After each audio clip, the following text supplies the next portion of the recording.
I used to go quite a lot in the back of the car to pick my dad up in my pyjamas. But he'd always be bringing back presents, and I always used to know if my dad was in because there'd usually be a cold Chinese in the fridge in the morning. So I used to know when he was back, even if I didn't remember going in the car in the middle of the night to pick him up. I think you got wobbly tooth there, look. It's ready to fall out, isn't it? Yeah. You wrote me a little letter while I was at sea last week, didn't you? Yeah. Were you going to post it, or was it? I just remembered that I couldn't post it Well, because how? you're on a boat, and the man, he couldn't get a boat and go out to the North Sea. The postman couldn't. No, that's right. That's right. So what do you? Is it? Can I look at it now? Yeah. I can. You sure? Yeah. All right. Did you miss your old dad this time? Yeah. How much? Was it bigger than that?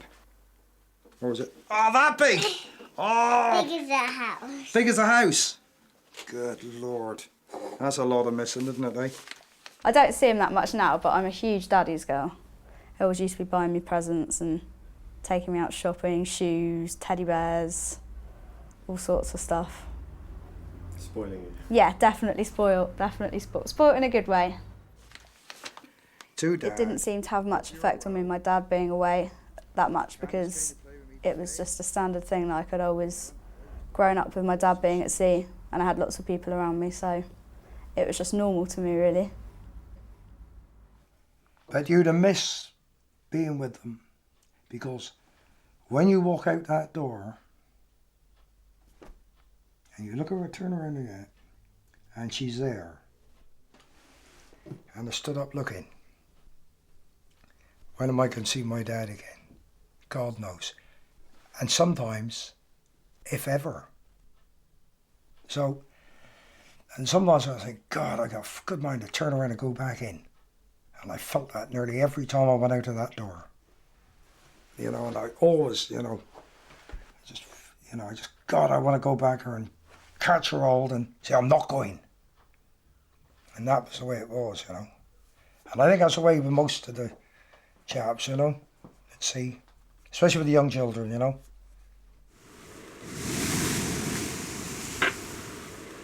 Celtic Moor, William Sampson, are you getting me over? William Sampson, Celtic Moor. Yeah, you get me now? Yes, I am. Where's your gear, like, over? Aye, right underneath you. I wonder if you could just swing back to the north. Are you going to catch me any second now? Roger's just started fishing when bad luck strikes Yeah, again. you've actually got a string here, so I'm just wondering how I can... Hang on a sec. I'm coming hard around, I'm not going hard around, okay? But I ain't going to haul yet because of that tanker coming here, look. Yeah, I see that coming now. Bastard, isn't he? The trawls have caught another boat's gear. It's not only expensive, but dangerous. Well, we might have your end, but we get past this tanker, I'll have her up, okay? Yeah, you must have just... Roger must act quickly. I'll come hard around, okay? So we've got that tanker there now, exactly. So I'll see what I can do, alright? Aye. We've caught a Dartmouth crabber's crab pot, you see? And I've already to ride around into the path of the tanker. But whilst I was ironing around, that's been bringing the ship around to clear the crab pots, I brought myself in close proximity to a wreck. And I can't move anymore now because that tanker is going up past us. So I try to keep her up to clear the wreck and keep my eye on the tanker at the same time. You think he'd have held off a couple? She's a massive ship coming down on it. There's so much sea to and when you're towing the trawls, you're sort of anchored. You've got about 8 ton of gear. You're anchored. She wanted a bit of a view over. When they're coming down on now, and I mean this, your legs are trembling. And I mean trembling.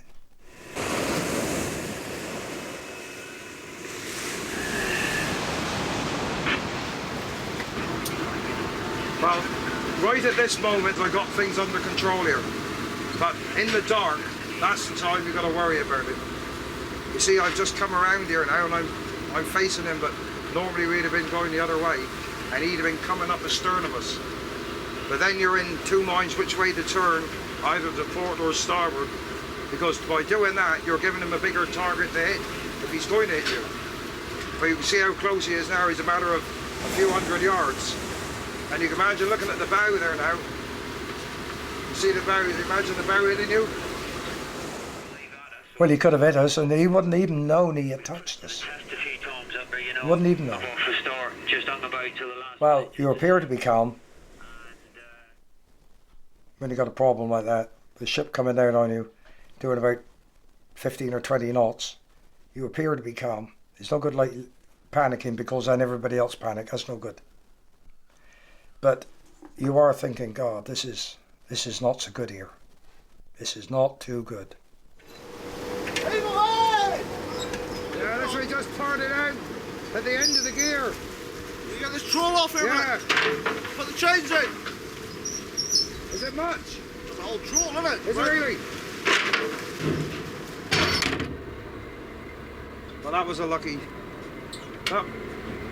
That was a lucky do there. Then we just nipped the end of his pots, just cut his down line. Hopefully, we've cleared them and not destroyed any of his crab pots.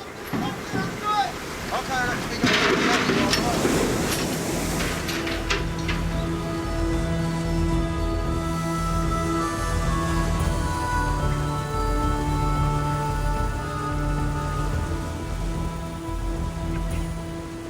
Looking out there on the whale back up there, you know, the old gulls. You know, they say that an old skipper will come back as a gull.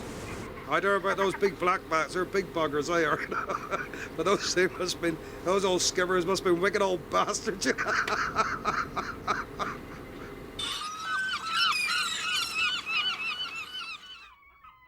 Come on. Come on. Come on, Hilda.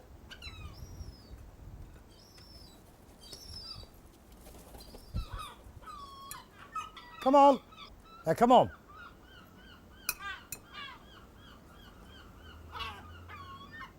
Trouble is, she know you're there, you know, that bugger. But there.